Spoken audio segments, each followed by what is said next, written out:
नमस्कार, good evening. आप सभी का स्वागत करते हैं जस हिंदी में। मैं हूं आपके साथ गीत उदय सैनी और आप देख रहे हैं मेरे साथ स्ट्रेट टॉक। रूस यूक्रेन का युद्ध भले ही दो देशों के बीच होता दिख रहा हो, पर इसकी मार किसी ना किसी रूप में पूरी दुनिया को झेलनी ही पड़ेगी। संकट सिर्फ यही नहीं है कि हमले में निर्दोष नागरिक मारे जा रहे हैं, लाखों लोग बेघर हो रहे हैं, शरणार्थी बनकर दूसरे देशों में भी जा रहे हैं और यूक्रेन में भारी तबाही भी हो रही है। इसका सीधा असर दूसरे देशों पर भी पड़ेगा। अमेरिका, यूरोप से लेकर चीन तक पर पड़े बिना नहीं रहने वाला। डर यह है कि रूस यूक्रेन की ये जो जंग है वो दुनिया के ज्यादातर देशों की इकोनॉमी को भी फिर से चौपट ना कर दे। पिछले कुछ दिनों से इसका असर दिखने भी लगा है। आप देख रहे होंगे कि चीन, जापान से लेकर भारत, यूरोप, अमेरिका तक के शेयर बाजारों में मची उथल पुथल इस बात का संकेत देती है। संकट ज्यादा गंभीर इसीलिए भी है कि पिछले 2 सालों में जिस दौर से हम और आप मिलकर गुजरे हैं, उस पैंडेमिक ने वैश्विक अर्थव्यवस्था को तबाह कर डाला। कुछ ही देश हैं जो अपनी अर्थव्यवस्था की पटरी पर लौट आने का दावा करते हैं, जबकि ज्यादातर देश तो आर्थिक संकट और मंद वृद्धि से अब भी जूझ रहे हैं। ऐसे में अगर दुनिया के बड़े देश जंग में भी कूदने लग गए और सख्त आर्थिक प्रतिबंध जैसी स्थितियां बनने लगी, जो कि शुरू भी हो चुकी हैं, तो आप खुद ही अंदाजा लगा सकते हैं कि हालात और कितने बिगड़ेंगे। और ये लाजिमी भी है। गौर हो कि यूरोप के देश पहले से ही भयानक आर्थिक संकट में हैं, यानी युद्ध की वजह से जो हालात पैदा हो रहे हैं वो हर देश के लिए काफी चैलेंजिंग है। पिछले 2 सालों में ज्यादातर देशों में गरीबी बढ़ी, बेरोजगारी बढ़ी, लोगों की आय में भारी गिरावट आई और इस वक्त सरकारों के सामने बड़ी चुनौती है इकोनॉमी को गड्ढे से, जान से बचाने की। ऐसे में रूस यूक्रेन संकट लंबा खिंच गया तो क्या होगा? दुनिया एक और नए जंजाल में फंस जाएगी। बीते 2-3 हफ्तों से जो कुछ हो रहा है हमारे और आपके सामने है और हर बार हम यही उम्मीद कर रहे हैं कि अब अच्छा हो, अब अच्छा हो, कुछ तो अच्छा हो, लेकिन नहीं, बात नहीं बन रही, बल्कि यह संकट और गहराता जा रहा है। सवाल बहुत से हवा में इस वक्त तैर रहे हैं और सवाल हमारे और आपके मन में यही होगा आज कि ये जो भी संकट है वो टलेगा तो कैसे टलेगा। आज स्ट्रेट टॉक में फिर बात इसी पर होगी।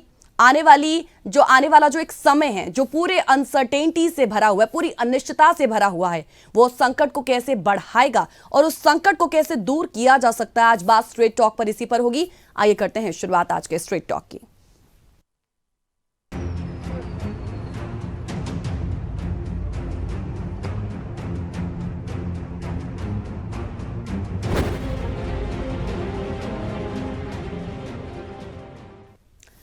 यूक्रेन में रूस का हमला जारी है अभी और दोनों ओर से दावे प्रतिदावे भी किए जा रहे हैं और इस बीच दोनों देशों में सुलह की कोशिश एक बार फिर तेज हुई है।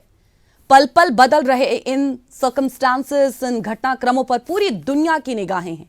ऐसे में कई सवाल आ रहे हैं जो आगे आने वाली अनिश्चितता की तस्वीर पेश कर देते हैं। आज स्ट्रेट टॉक में बात एक बार फिर से यूक्रेन रशिया के इन टेंशंस की, जो टेंशंस में नहीं है फिलहाल, कहें तो एक बहुत बड़ा क्राइसिस है, जो कहीं ना कहीं आगे आने वाले समय की जो तस्वीर है हमारे और आपके सामने उसे दर्शा ही देता है। आगे आने वाली अनिश्चितता की जो तस्वीर है वो पेश कर देता है। आज स्ट्रेट टॉक में इस विषय पर बात करने के लिए हमारे साथ group captain doctor DK Pandey as a defence expert हमारे साथ इस वक्त जुड़े हुए हैं। आइए स्वागत करते हैं उनका। सर, बहुत बहुत स्वागत है आपका प्रोग्राम स्ट्रेट टॉक में। नमस्कार। थैंक यू सर, रूस के राष्ट्रपति व्लादिमीर पुतिन ने अब परमाणु हथियारों वाली कमान को तैयार रहने का निर्देश देकर अपना इरादा साफ किया है कि उन्हें अब किसी का डर नहीं और इससे दुनिया के ज्यादातर देश सख्ते में भी हैं। खासतौर से अमेरिका और यूरोपीय संघ के उन देशों की नींद उड़ना भी शायद लाजमी है जो यूक्रेन के साथ इस वक्त खड़े भी हैं और उसे रूस से मुकाबला करने के लिए हथियार दे रहे हैं। सर, मेरा आपसे सवाल यह है कि जंग के बीच यूक्रेन की जो टेंशन्स बढ़ी हैं, बेलारूस में तैनात होंगे रूस के परमाणु हथियार, ये भी लगातार और खबरें आ रही हैं। साथ ही साथ पीस टॉक की बात भी सामने आ रही है। लेकिन ये जो न्यूक्लियर वाला एक बार फिर से ये जो एक शब्द है हमें फिर से सुनाई दे रहा है। क्या हम ये कहें कि न्यूक्लियर वॉर की तरफ एक बार फिर से पूरी जो दुनिया है वो लगातार बढ़ रही है। इससे पहले कि मैं इन क्राइसिस की आपसे बात करूं, मैं सबसे पहले इस सवाल का जवाब आपसे जानना चाहूंगी। देखिए, रूस को भी पता है कि अगर न्यूक्लियर वॉरफेयर में जाते हैं तो उसके क्या कॉन्सिक्वेंसेज होंगे। जी।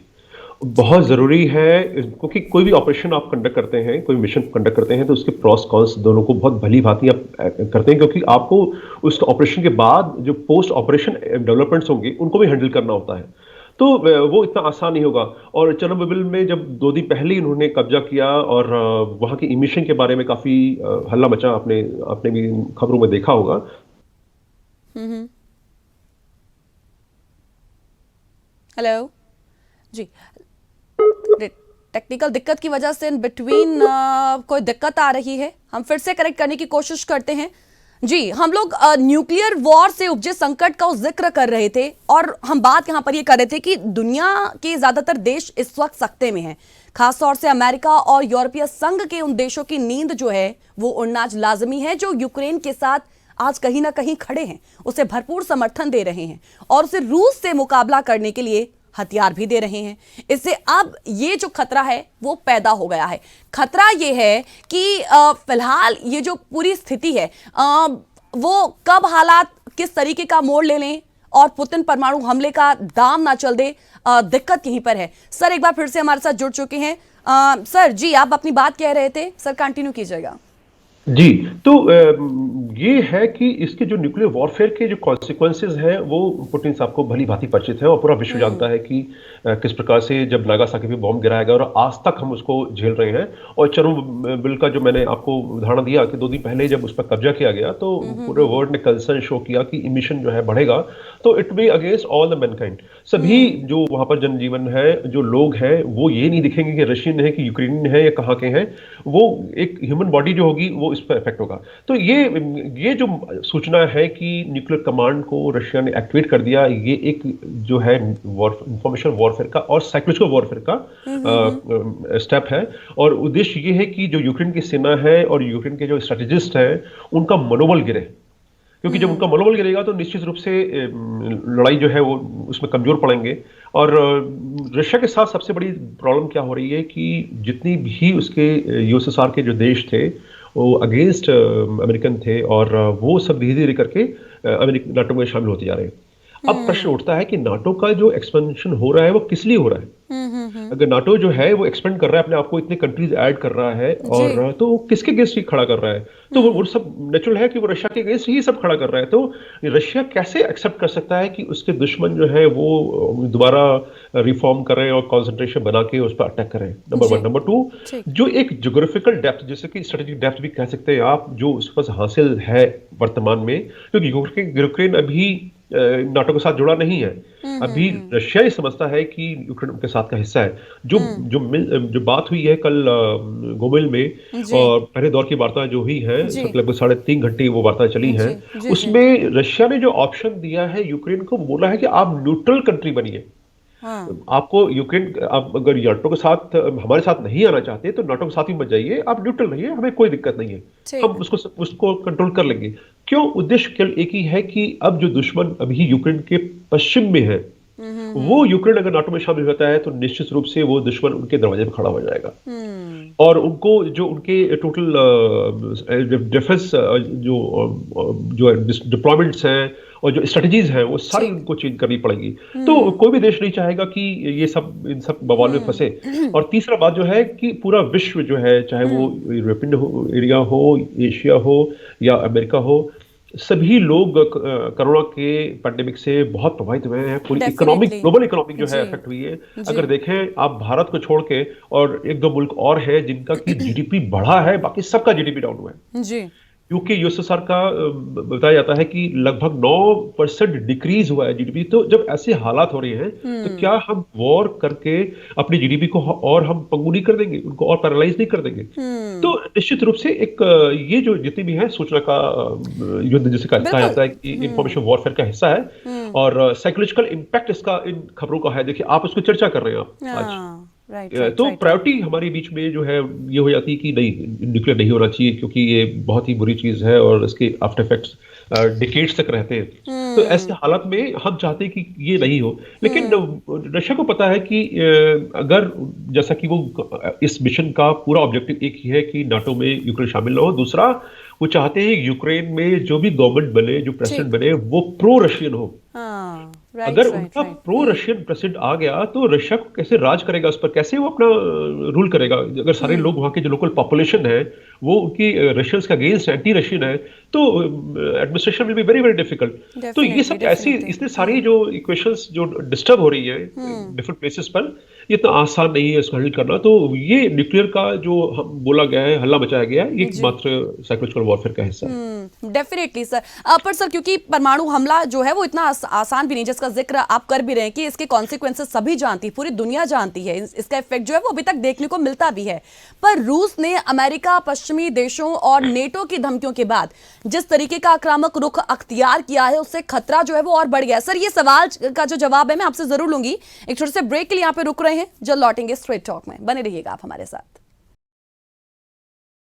Welcome back after the break. आप देख रहे हैं स्ट्रेट टॉक, मेरे साथ जिस तरीके से खतरा बढ़ रहा है, अब क्या होने के आसार हैं, सवाल यही बना हुआ है।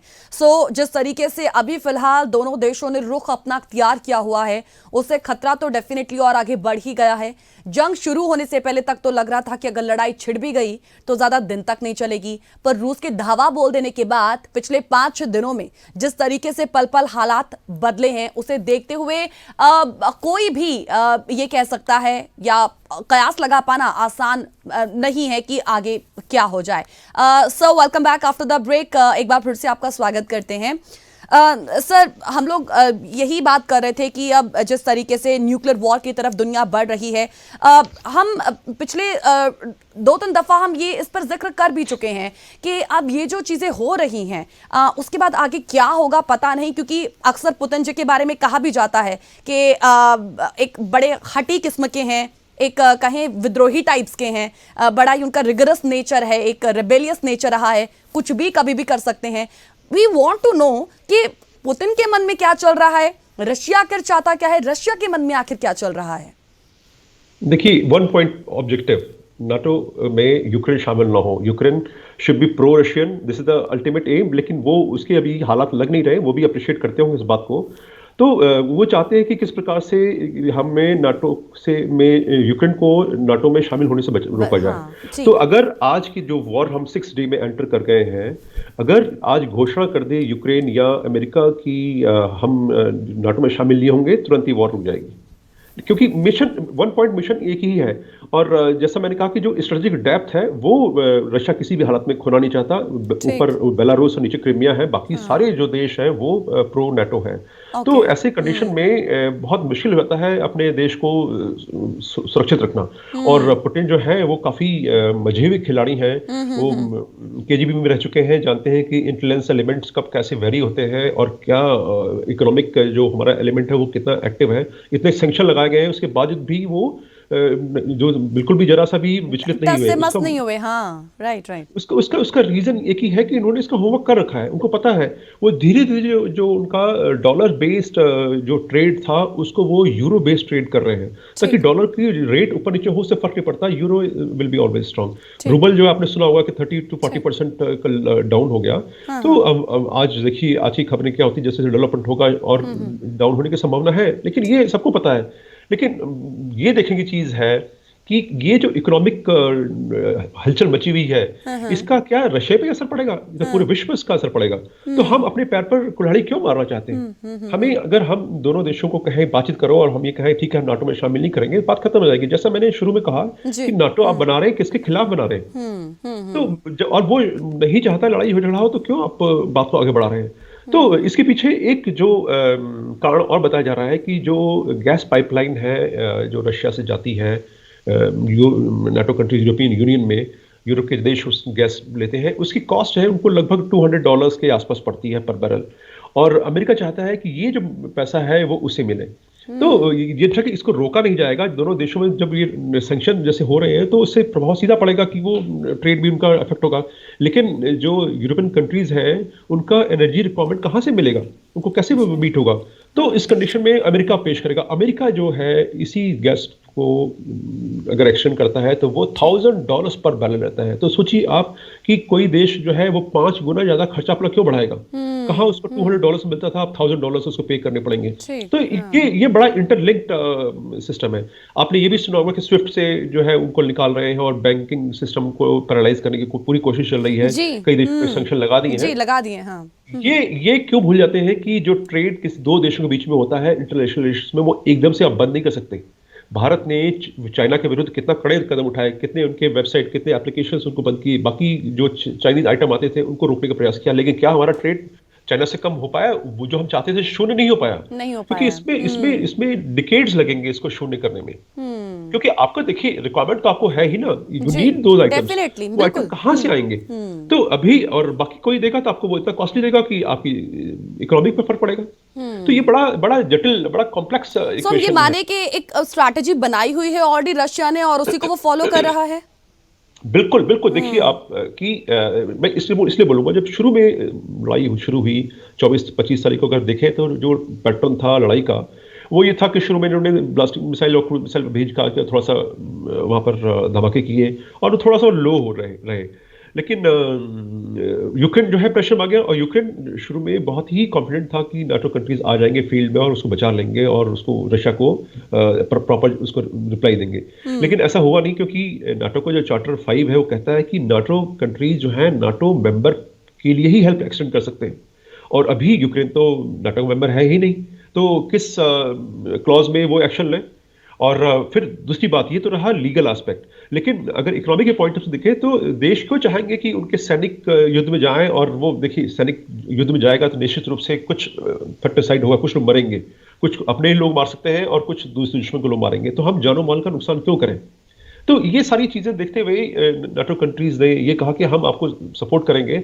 और अब देखिए जब 3rd और 4th डे उन्होंने कहा कि ओके हम आपको आर्म्स एम्यूनिशन देते हैं, एयरक्राफ्ट देते हैं जी। बिल्कुल दीजिए, लेकिन आप बताइए कि जो यूक्रेन है वो MiG-29 और सू क्लास के जहाज उड़ाता है, उनके पायलट जो है उसके लिए ट्रेंड है, आप उसको F-16 दे दीजिए, नहीं उड़ा पाएगा वो, तो आपका ऐसी मदद का फायदा क्या हुआ? तो और जो भी संक्शन हो रहे हैं उसका इफेक्ट आज नहीं आएगा, उसका इफेक्ट आएगा 15-20 दिन, 1 महीने बाद, 6 महीने बाद। तो ये जो है, और तब तक निश्चित रूप से देखिए वॉर जिस दिन समाप्त होगी उसके बाद से डिप्लोमेसी की लड़ाई शुरू होगी। डिप्लोमेटिक लड़ाई जो होगी वो बहुत ही खतरनाक होगी, और उसमें डेफिनेटली रशिया, देखिए आपने यूनाइटेड नेशन सिक्योरिटी काउंसिल में, यूनाइटेड जनरल असेंबली में भी किया, और जनरल असेंबली में कल बोला रशिया ने कि भाई हम लड़ाई इसलिए कर रहे हैं क्योंकि यूक्रेन जो है हमारे लिए खतरा बन रहा था, वो वहां पर नाटो कंट्रीज आके हमारे पर अटैक कर सकते थे, वो नाटो में शामिल हुआ था। तो ये सब चीजें इतने सारी जो एलिमेंट्स थे वो एक के बाद एक जुड़ते चले गए और रशिया के पास कुछ रहा। सर मेरा यहाँ पे आपसे एक सवाल इन बिटवीन, आपने नेटो का जब जिक्र किया है कि हम ये मानकर चलें अभी जिस तरीके से पहले भी यूक्रेन के जो राष्ट्रपति हैं उन्होंने भी विदेशी लड़ाकों को मैदान में आने की जो है एक अपील की थी कि आप आए, आप हमें ज्वाइन करें, आप हमें हेल्प करें, लेकिन हम देख रहे हैं कि अभी तक जैसा नेटो है वो भी जोखिम नहीं लेना चाहता, या हम कहें कि दूसरे जो देश है वो भी जोखिम नहीं लेना चाहते हैं। लेकिन वी वांट टू नो कि क्या वाकई कोई ऐसा देश होगा या कोई ऐसे विदेशी लड़ाके होंगे जो इस वक्त यूक्रेनी सेना को पीछे से बैकहैंड कर रहे होंगे? देखिए बैकहैंड से सपोर्ट तो है ही, ये तो हमें सब जानते हैं। हाँ, आपने वो जिक्र किया, वैसे हम कह रहे हैं मैदान जी। उसका रीजन ये है कि जो फर्स्ट डे जो कॉन्फिडेंस था जेलेंस्की का वो दूसरे दिन कम हो गया, उसके बाद फिर अचानक वो एकदम टॉप आ गए। वो जैसे कहा जाता है कि वो बैकफुट पे खेल रहे थे, आके एकदम से वो फ्रंट फुट पर गए। फ्रंट फुट पर तभी आ पाए जब उनको बाकी देशों का सपोर्ट मिला। तो निश्चित रूप से, और जो इंटेलिजेंस की इंफॉर्मेशन, जो इंटेलिजेंस है, जो सैटेलाइट पिक्चर्स बना है, वो यूक्रेन को कौन सप्लाई कर रहा है, कौन बता रहा है कि असेसमेंट की लड़ाई का डेवलपमेंट कितना हो गया, कहाँ है। हाँ। और जहां तक हम रणनीति की बात कर रहे थे, मैं एक बात उसमें जोड़ दूं कि अभी लड़ाई देखी हो रही है वो डिस्पर्स्ड वे में हो रही है, पॉकेट्स में हो रही है। अगर रशिया चाहता तो वो कीव के ऊपर स्ट्राइक करके कीव को खत्म कर देता और वहां अपनी गवर्नमेंट बिठा देता, लेकिन उसने ऐसा नहीं किया क्योंकि वो वहां पर उसको रूल करना है यूक्रेन में। तो उसने क्या है, पॉकेट्स में हर जगह पूरे पूरे कंट्री में लड़ाई की, ताकि जो यूक्रेनियन फोर्सेस है वो डिस्पर्स हो जाए, वो कंसंट्रेशन जो है उनका, देखिए कहीं भी कंसंट्रेशन हाई होता है तो आपको ज्यादा फोर्स चाहिए उसको अपोज करने के लिए।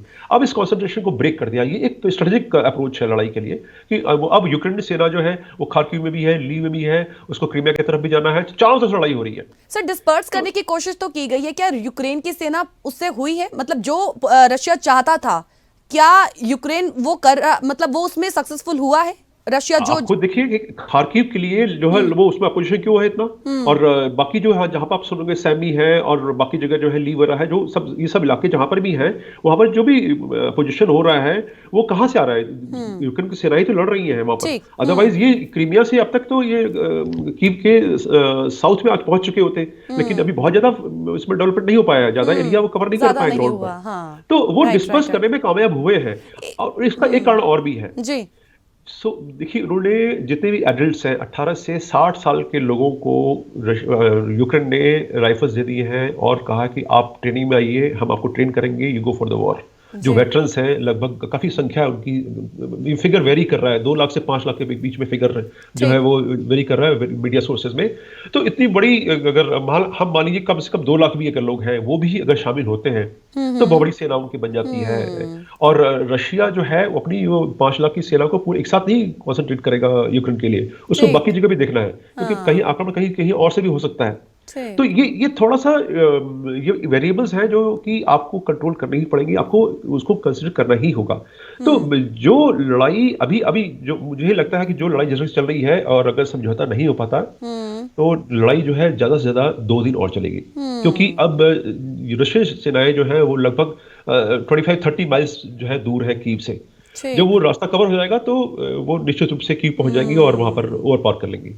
तीसरी बात जो इंपॉर्टेंट है कि जी आप देखिए टैंक जो है सिटी में जा रहे हैं। ठीक टैंक का इस्तेमाल हम कहाँ करते हैं? टैंक में हम सिटी में पॉपुलेशन में तो पुलिस रहती है, वहां पर सेनाएं नहीं आती, जी तो टैंक जा रहे हैं। टैंक वो भी साइकोलॉजिकल वॉरफेयर का हिस्सा है। आपने काफी वीडियो क्लिप्स देखी होंगी कि टैंक के लोग, यूक्रेन के लोग खड़े हो गए हैं और उन पर वो कुछ नहीं हो रहा है। जी वो दो मैसेज है उसके पीछे। एक मैसेज तो ये है कि उन पर वो आक्रमण, रशियन फोर्सेस नॉर्मल लोगों पर आक्रमण नहीं करना चाहेगी क्योंकि राइट कोलैटरल डैमेज होगा और ठीक उससे उनकी वर्ल्ड ग्लोबल जो इमेज है उनकी रशिया की, उस पर काफी डेंट आएगा, वो कभी नहीं ठीक चाहेंगे। हाँ दूसरी बात जो इंपॉर्टेंट ये है कि जो लॉजिस्टिक सपोर्ट है रशिया का, अब जब आप इतना बड़े एरिया में लड़ाई करते हैं तो लॉजिस्टिक सपोर्ट का बहुत बड़ा प्रॉब्लम आता है। और आप उनको कैसे डीजल देंगे, कैसे पेट्रोल देंगे, कैसे उनको गोला बारूद जो है रिप्लेनिशमेंट तो करना होगा ना, कि जो कमी हो रही है गोला बारूद की, हथियारों की, या कोई डिफेक्ट आ गया है उसको रिपेयर करना, ठीक और स्पेयर सपोर्ट और बहुत सारी चीजें हैं जो कि ये देखिए बहुत लंबी फहरिस्त है। तो ये लॉजिस्टिक सपोर्ट अगर नहीं ढंग से होगा तो आप कैसे आगे बढ़ेंगे? और डेफिनेटली चौथी बात कि जो एक इस सबको जो देखिए हमने लड़ाई तो ले ली, फैला दिया चारों तरफ की, चलो के पॉकेट्स में हम पूरे कंट्री में लड़ेंगे, लेकिन इनको कौन लिंक करेगा कि हाँ हाँ आप बढ़िए आगे? एक कमांड एंड कंट्रोल के भी इश्यू इसमें आता है। तो निश्चित रूप से ये बहुत ही प्लान वे में पुतिन जा रहे हैं, और वो अभी एयर स्ट्राइक देखिए पूरा एयर सिक्योरिटी के पास है, पूरा जो एयर स्पेस है यूक्रेन के ऊपर का वो रशिया जैसे चाहे वैसे इसका इस्तेमाल कर सकता लेकिन है। अभी किया नहीं वो, है वो नहीं कर रहा है, क्यों? क्योंकि इसमें कोलैटरल डैमेज आएंगे। आप देखिए कितने वीडियो अभी और कितने वीडियो पिक्चर्स आ रही हैं कि बच्चों को और ओल्ड जो लोग हैं, वृद्ध लोगों को राइट डैमेज जी किया गया है। जी आप बताइए क्या सारे यूक्रेन में वृद्ध बच्चे ही हैं? हाँ तो ये एक भावनात्मक जो जो चीजों से ज्यादा सपोर्ट शो करने की शो किया जा रहा इनकैश है करने की कोशिश की जा रही है कि नहीं एग्जैजरेट किया जा रहा है हम पर रशिया जो है देखिए कितना क्रूएल है, कितना निर्दयी है, और हमारे पर अटैक किया जा रहा है बिना ओके देखे कि बच्चे हैं कि बूढ़े हैं कि महिलाएं हैं। हाँ तो ये एक इंफॉर्मेशन वॉरफेयर का हिस्सा है। और एक बात और मैं जब ये ऐड करूंगा कि कहावत है कि the first victim of war is information, first casualty is information. तो अभी इतनी सारी इंफॉर्मेशन आ रही है, क्या उसमें से कंफर्म्ड है ये कहना मुश्किल है। दोनों लोग, दोनों पार्ट जो है, रशियन भी और यूक्रेन दोनों क्लेम कर रहे हैं हमने 2000 मारे, हमने 4000 मारे, हमने 5000 मारे, हमने इतने जहाज गिरा दिए।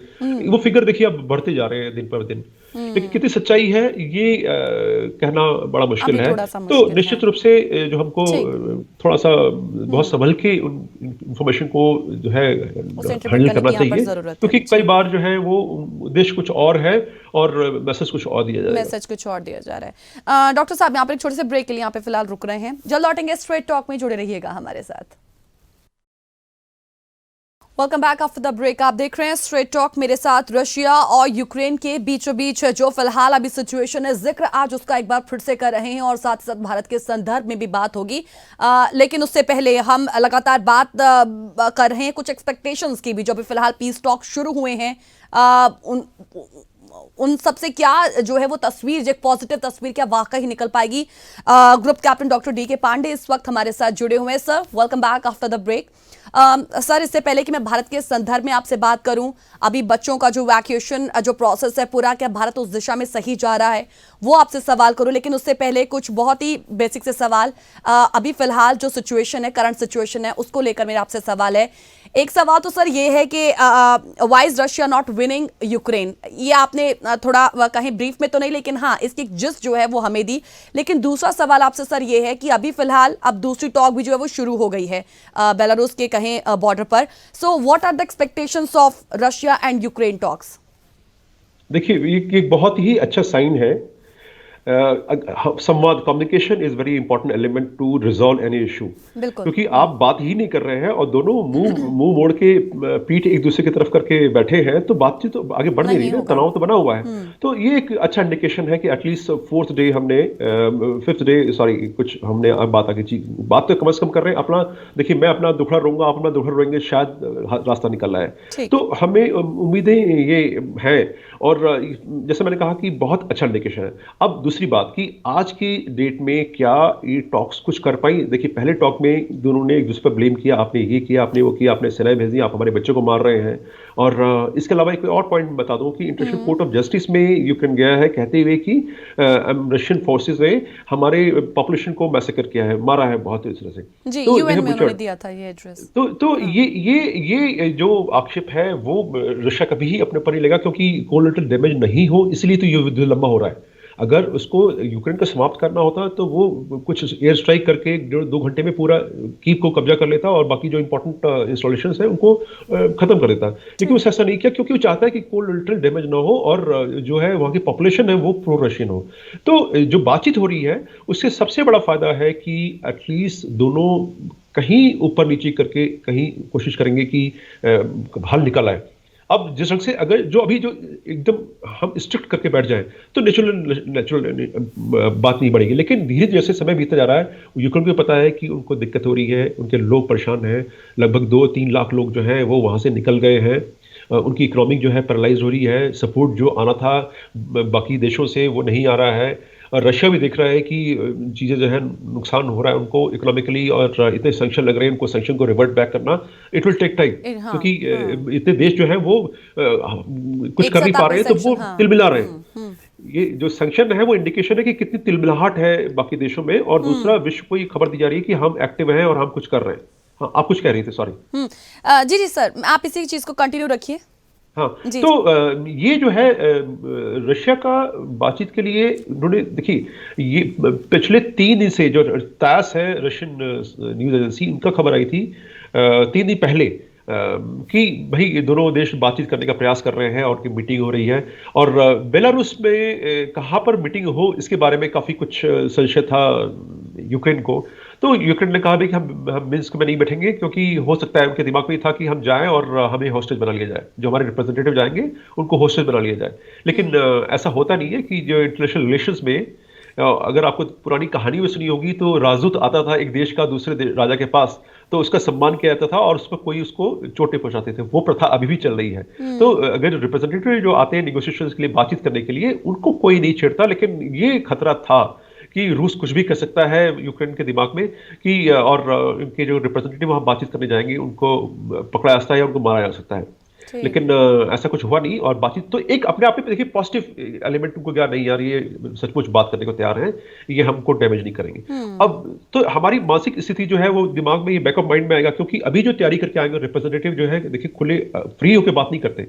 वो जो वहां पर डिसाइड हुआ होगा, जो स्ट्रेटजिस्ट जो वहां बैठे हैं यूक्रेन में, उन्होंने और रशियन स्ट्रेटजिस्ट मिलकर डिसाइड किया होगा, okay what is the limit, किस सीमा तक हम बात कर सकते हैं, कहाँ किस सीमा तक हम उसको लूज कर सकते हैं अपने ग्रिप को। तो वो एक लिमिट दी गई होगी, ओके इसके आगे हम नहीं जाएंगे। लेकिन अब दोबारा जब बैठे हैं तो अब वो ग्रिप थोड़ा सा और लूज हुआ होगा। तो निश्चित हाँ रूप से सोचिए, भारत और चाइना के बीच में गलवान फेस ऑफ के बाद 16 सेशंस हो चुके हैं, अभी भी हम सॉल्यूशन नहीं पहुंच पाए। हाँ लेकिन बातचीत तो हो रही है। हाँ कम से कम एटलीस्ट हम अपनी जी बात को कह सकते हैं, हाँ जी हम ऑब्जर्व कर रहे हैं, चाइना को ये लग रहा है कि हाँ भारत ये देख रहा है। सिमिलरली जब बातचीत होगी तो दोनों देश यूक्रेन और रशिया एक दूसरे को बताएंगे कि आप ये कर रहे हैं, ये ठीक नहीं है, और आप हमारी पब्लिक को परेशान कर रहे हैं, लोग दुखी हैं, और ये कहाँ जाएंगे, इनका एजुकेशन है, मेडिकल सपोर्ट है, देखिए सारा पैरालाइज होता है। ये ऐसा तो नहीं कि केवल युद्ध हो रहा है तो सैनिक लड़ रहे हैं, और मैंने जैसे कहा कि शहरों में टैंक गए हैं, हाँ वो टैंक साइकोलॉजिकल वॉरफेयर का ही हिस्सा है। और जो रणनीतिक और बदली है यूक्रेन ने, मैं यहाँ पर जोड़ दूं थोड़ा सा टॉपिक से हटके, है कि जो लड़ाई वो खुले में लड़ रहा था और जब डिस्पर्स हो गया तो उसने गुरिल्ला वॉरफेयर का यूज किया। अब उन्होंने जो लोग हैं, वेटरन्स हैं और जो एडल्ट्स हैं, उनको हथियार दिए कि आप जाइए और लड़िए। तो ये जो वेटरन्स हैं या जो लड़ाके हैं, एक तो जज्बा बहुत है, उस जज्बे को सलाम कि वो लोग इन परिस्थितियों में भी उनको पता है कि अगर लड़ाई में जाते हैं तो उनकी बचने की संभावना 50% ही है। हो सकता है कि अगर वो डेंस एनवायरनमेंट में जाए तो हो सकता है वो संभावना बहुत ही कम हो, लेकिन उसके बाद भी जा रहे हैं तो उनके उस जज्बे को सलाम। लेकिन ये जाके ये जो कन्वॉय आता है रशिया का या कोई और एलिमेंट है, उस पर जाके ये पॉकेट में छुप के अटैक करके वो वहां से भाग जाते हैं। तो ये जो एक टेक्निक है, उसकी वजह से रशिया काफी डैमेज हुआ है, लेकिन रशिया ने इस पर रिटेलिएट उतना उस ढंग से नहीं किया जिस ढंग से हम लोग सब उम्मीद कर रहे थे। वो बर्दाश्त कर रहा है, क्यों? कोलेटरल डैमेज नहीं होना चाहिए और population should not go against that. और यूक्रेन ये चाहता था रणनीति के हिसाब से कि ये लड़ाई सड़कों पर आए, लोग लड़े, सैनिकों से लड़े, और अनफॉर्चुनेटली ऐसा लॉजिस्टिक हुआ सपोर्ट का जो एलिमेंट आ गया तो वो टैंक भी उनको मिल गए और तोड़फोड़ करने के लिए। और एक एलिमेंट जो और बहुत एक्टिव है डे वन से, वो है जी साइबर वॉरफेयर। साइबर हाँ अटैक जो है वो बहुत जबरदस्त चल रहा है, और आज जो इंटेलिजेंस की खबरें हैं कि यूक्रेन ने एक्स्ट्रा स्टेप्स लिए हैं और बाकी कंट्रीज को बोला है कि हमको और हेल्प करिए, ताकि हम जो है उनको साइबर अटैक को, जो सिस्टम पैरालाइज, सॉफ्ट किल जिसे बोला जाता है, वो सॉफ्ट किल को कंट्रोल कर सकें। मस्क ने देखिए अभी सैटेलाइट इंटरनेट सेवाएं भी दी है, अगर आप क्लिप देखें तो अभी लाइट वहां पर है, ट्रेनें चल रही हैं, शॉप्स खुलती हैं, जी लोगों के जो basic day to day requirement है वो उन सबको थोड़ा ईज एक किया गया लिमिट तक दिया जा रहा है। तो ये जी क्या इंडिकेशन देता है कि रशिया ने उनके पावर प्लांट को डैमेज नहीं किया है, उनके रेलवे लाइन को नहीं उड़ाया है, उनके लॉजिस्टिक हाँ सपोर्ट, मेडिकल जो इंस्टॉलेशन उनको डैमेज नहीं किया है। तो ये बहुत बड़ा मैसेज है, ये हमें देखना होगा। जो क्लिप्स आ रही है वो सब बता रही है, ये कोई आपको बता नहीं रहा है, लेकिन उसमें क्योंकि जितनी भी क्लिप्स आ रही है वो उसका नेगेटिव पार्ट ही उसको हाईलाइट किया जा रहा है। हाँ और जैसे मैंने गुड कहा पार्ट्स को कि नहीं बीच में लाया कुछ जा इंफॉर्मेशन वॉरफेयर में लोग पुरानी क्लिप्स को भी यूज कर रहे हैं। हाँ यस डेफिनेटली सर बिल्कुल यानी कि हम ये अंदाजा लगा सकते हैं या फिर ये हम एक्सपेक्ट कर सकते हैं कि कुछ पॉजिटिव आउटकम जो है वो इस टॉक से जरूर निकल कर 100%, सामने आएगा। 100%, सर एक 100%। मेरा जो सवाल है आपसे वो एक हाइपोथेटिकल सवाल है, लेकिन आपसे सवाल मैं जरूर करूंगी। अ, रूस का यूक्रेन पर कब्जा हो गया तो फिर क्या होगा? देखिए वो मैं ऑलरेडी इसका मैं उत्तर दे चुका हूं कि देखिए लड़ाई कॉन्सिक्वेंसेस खत्म होने आपने के इसका बाद जिक्र किया। जो कूटनीतिक लड़ाई शुरू होगी, हाँ क्योंकि कोई भी देश है, चाहे वो यूरोपियन कंट्रीज है, वो भी रशिया की तरफ उम्मीद लगाए बैठे हैं कि जो ऑयल है, गैस पाइपलाइन है, वो उनको रिसोर्सेज चाहिए भाई। तो हाँ कैसे वो अपनी उनकी डे टू डे लाइफ चलेगी, कैसे उनके सिस्टम चलेंगे? तो सर वो फिर एनर्जी के अगर बिना तो when we talk about India और अमेरिका, फिर वो इस युद्ध को किस तरीके से आजमा रहा है? देखिए बहुत तारीफ करनी होगी इंडिया की कि उन्होंने किसी भी मुल्क ने वहां पर जो सिटीजन्स हैं उनके ओरिजिन के भारत मूल के जैसे लोगों को हम वहां पर निकालने का प्रयास कर रहे हैं। बिल्कुल बच्चे जो है 20,000 है, उसमें से 2,000 2,500 बच्चे वापस आ चुके हैं। जी तो ये एक जो मिशन है ये काबिल तारीफ है। और आप देखिए चाइना भी अपने लोगों को नहीं निकाल पा रहा है, नहीं कर अमेरिका रहा है, भी वो अमेरिका एडवाइस भी जारी कर रहा है अपने के लिए, डेफिनेटली वो निकाल नहीं पा रहा वहां नहीं से। कर रहा। भारत ने अपनी जो है कूटनीतिक कदम बढ़ाए और सभी देशों से बात की। अपने आपने सुना होगा कि हमारे 4 मिनिस्टर्स भी जो है वो डिफरेंट कंट्रीज में जाके जा रहे कोऑर्डिनेट करने गए हैं चीजों जी को कि कैसे किया जाए। जी अब जो महत्वपूर्ण है, आपका चैनल अगर लोग वहां के छात्र देख रहे हो तो उनको मैं संदेश देना चाहूंगा कि थोड़ा सा धैर्य बना के रखिए। एक साथ 20,000 बच्चों को एक साथ नहीं लाया जा सकता, क्योंकि जो एक कोई भी एयरक्राफ्ट जाता है उसकी कैपेसिटी 200, 250, 300 से ज्यादा नहीं हो सकती। तो जब ऐसे माहौल में आपको कितने जहाज की आवश्यकता होगी ये आप इसका अनुमान लगा सकते हैं। और दूसरी बात, जो वहां पर आपको बॉम्ब अटैक्स हो रहे हैं, लोग वहां पर फायर कर रहे हैं, तो ऐसे में एक्सपोज मत करिए अपने आप को, क्योंकि इससे आपको चोट लग सकती है, आपको नुकसान पहुंच सकता है। तो जब तक कि आपको ये सूचना नहीं मिलती एम्बेसी से कि आप निकलिए, तब तक मत निकलिए, क्योंकि ऑलरेडी हजारों की संख्या में लोग बॉर्डर पहुंचे हुए हैं, उनको पहले तो इवैक्यूएट करें, तब आपका नंबर आएगा। तो थोड़ा सा ध्यान रखिए। और अब मल्टी प्रोंग अप्रोच जो हमारे प्रधानमंत्री ने दिया है कि सब मिनिस्टर्स खुद जा रहे हैं ताकि decision making should be prompt. अभी क्या होता है, कुछ भी कदम उठाना होता है इन पोस्ट पे जो कि क्रिएट की गई है बच्चों को हेल्प करने के लिए और भारतीय मूल के लोगों को हेल्प करने के लिए, वहां पर डिसीजन मेकिंग में कई बार इश्यूज आते हैं। अब मिनिस्टर जब खुद रहेंगे तो वो डिसीजन हाथों हाथ ले लेंगे और जो भी हमें रसद या कोई भी बाकी दूसरी हेल्प चाहिए वो खट से वहां पर मिल जाएगी। तो ये एक बहुत बड़ा चैलेंज है। America is not able to do, China is not able to, जो इतने बिग पावर से, सो कॉल्ड बिग पावर से नहीं कर पा रहे हैं। तो ये डिप्लोमेटिक वॉरफेयर में भारत का की एक विदेश बहुत बड़ा, नीति की काबिल तारीफ है। जी जी। तो ये जो है लड़ाई, जब ये हमारी खत्म होगी, हम उम्मीद कर रहे हैं जितना जल्दी हो उतना जल्दी खत्म हो, उसके डेफिनेटली बाद डेफिनेटली। कूटनीतिक लड़ाई शुरू होगी जिसमें कि हर मुल्क के जो कूटनीति को टेस्ट किया जाएगा। और एक बात मैं यहाँ और जोड़ दूं कि इंटरनेशनल रिलेशंस में there are no permanent friends, there are no permanent enemies. ठीक। व्हाट इज इंपॉर्टेंट इज हमारे इंटरेस्ट कहाँ है, हमें क्या चाहिए। तो हमें एनर्जी चाहिए, रिसोर्सेज चाहिए, हमें ऑयल चाहिए, डीजल चाहिए। आप देखिए कि जिस प्रकार से रेट पेट्रोल क्रूड ऑयल के बढ़े हैं, जब वॉर शुरू हुई थी तो उस समय $98-99 पर बैरल थे। आज वो $115-16 के आसपास पहुंच रहे हैं। जी हो सर, सकता है कि ठीक। 120 पहुंच गए। जी जी। तो जो इनका सबका क्रूड का है, जो रेट्स है ऊपर नीचे जब हो रहे हैं, तो हमारी पॉकेट पे भी तो असर होगा। और पेट्रोल और डीजल बढ़ते हैं तो इंडिया में तो आप सोच सकते हैं कि हमारे जो रोजमर्रा की चीजें हैं, जो ग्रोसरीज हैं, वेजिटेबल्स हैं, सारा जो है ट्रांसपोर्टेशन के थ्रू तो है। जी। जब उनकी कॉस्ट बढ़ेगी तो नेचुरल है कि ये सब चीजें बढ़ेंगी और वो सारा प्रेशर हमारे ऊपर आएगा। तो it is not good indication, but जितना जल्दी हम रिट्रीव कराएं उतना बेहतर है, उतना जल्दी उतना कम डैमेज होगी। ठीक, जैसे जैसे ठीक आप समय के साथ इसको प्रोलॉन्ग कर रहे हैं तो हमारी इकोनॉमी को डैमेज उतनी ज्यादा होती जा रही है, और हमारी नहीं, पूरे ही विश्व के देशों पूरे को होती विश्व जा की रही है। इकोनॉमी। भारत भी इनमें से एक है। Right right right. Thank you so much sir, इन तमाम विषयों पर, इन तमाम सवालों पर अपनी जानकारी हमारे साथ शेयर करने के लिए, इन सवालों का जवाब देने के लिए। Thank you so much sir for being here with us. Thank you so much sir once thank you, again. Pleasure. जी। जय हिंद।